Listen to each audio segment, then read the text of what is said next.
But yeah, it was the reason I bring up the Spanish flu is that the Industrial Revolution really came around at a pretty key time. And obviously they fed into each other, much lower labor force. A lot of people unfortunately died, during the war and during the Spanish flu. So that kind of created a need for industry and mechanization and stuff like that. But that really helped us economically right at that time when we needed it the most. And there was also a rebound in during the COVID-19 as well. I mean, just according to the numbers, increases in tech and e-commerce and healthcare really boomed. Now, where's that money going? Obviously, to giant corporations and things like that. But data wise, it did prop it up. I think that it's something to be said. It wasn't. We're not still in the dark days of COVID, and I think a lot of people maybe are still kind of romantic about being stuck in that. But we're kind of in a rebound already from I'll tell that. you what's not in a rebound. All these shanty towns that got built outside of restaurants, they haven't put any more lacquer or paint or any new vinyl on the stupid ass fucking seating areas. Shit. Yeah. It's such garbage, The dude. shanty towns. It looks like a homeless dump at every one of these fucking restaurants that took advantage of COVID to like have outdoor to expand. seating. Yeah. And it's like, dude, just take it down. We're not going to your tree fort anymore. Are there good ones? Is there like a price point of restaurant that has like maintained it and kept it like a nice environment? Or have the streets taken all of them over, kind of? Because they're in the street, so wouldn't blame it. I would say that actually the places that do have it on the street, like they took parking spots and built A patio. that actually has lasted longer, but they all look like you and your buddies in grade school like got together and wanted to build a tree fort. Yeah, somebody's uncle had like pallets out behind his transmission shop or something like that, and we took it apart and built a fort. Yeah. My boys built a box fort the other day, and if any of the patios are built with that kind of quality, I'm seriously concerned, because that box fort looked dangerous. I almost called the city inspector on them while they were working on it. Get him over there. Multiple OSHA violations, Yeah. That was just in the... Nobody's wearing a hard hat. No hard hats. No shoes, dude. Everyone's huffing glue. Yeah. Dude, they talk gibberish to each other like they're huffing glue. Yeah.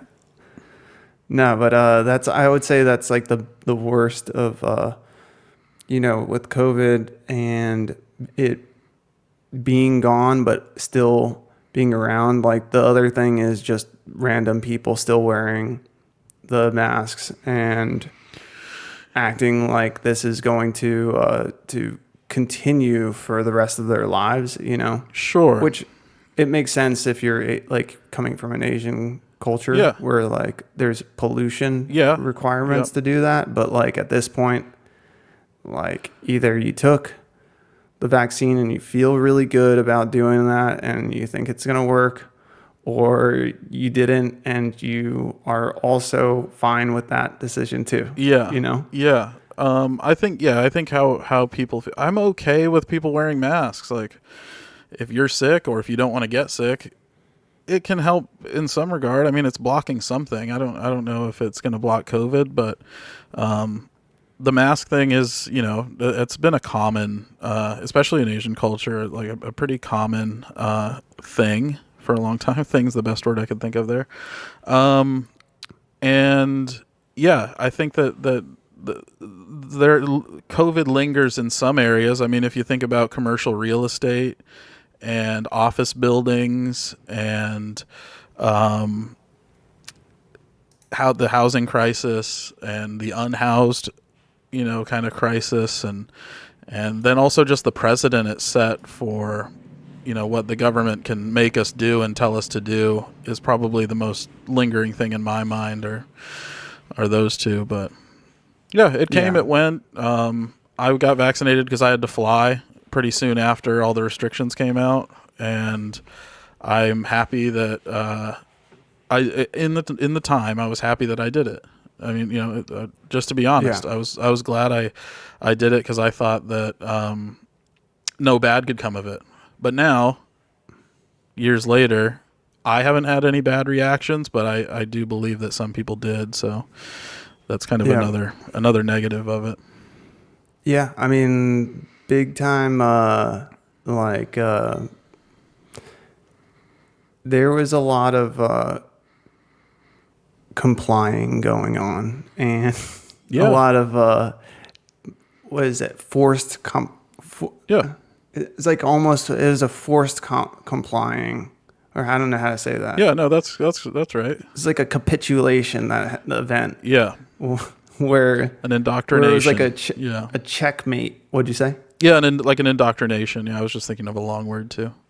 Yeah, there was some way of experimenting on a large swath of the population, and not only was it about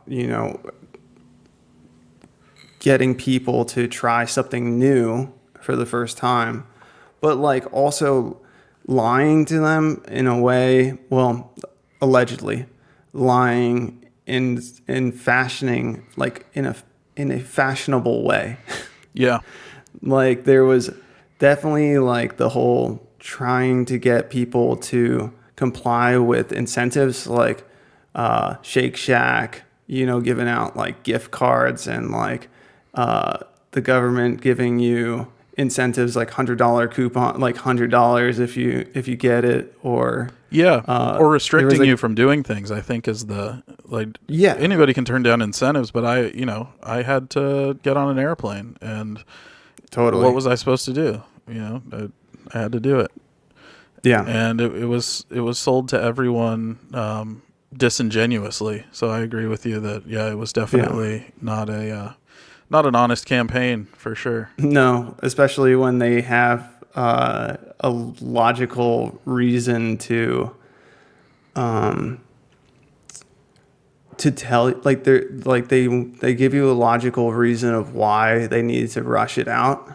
Yeah, And the logical reason was that you were going to kill your grandma and your brothers and sisters and your dad and your mom, yeah, and if you don't do that, like, of course, the more people would take it than not take it sure. at that point. Um, I did the thing where I moved 1,000 miles away from everyone that I cared about, so that way I couldn't kill my grandma, but I didn't want to kill anybody's grandma. But yeah, yeah, it was a it's tough just period. a strategy that I had. Yeah, I skirted everything. I didn't have to do it. I still flew, and yeah, I was able to get around You flew everything. private? No, it's just something called Photoshop, Yeah, yeah, for sure. and I used my college degree Yeah. to help me. No, I To seriously considered it just a little handwritten white card that said I did something. Yeah, I mean, there was a lot of like, yeah, just ways around it. But at the same time, it was complicated, and it lasted for way longer than I anticipated. Like Yeah, the whole fucking thing. The coolest part was being in construction at that time period, because they basically were like, you're an essential person. yeah. Like, we're not going to fuck with you, and we know that all of these other people aren't going to do it either. So just shut up and do your job.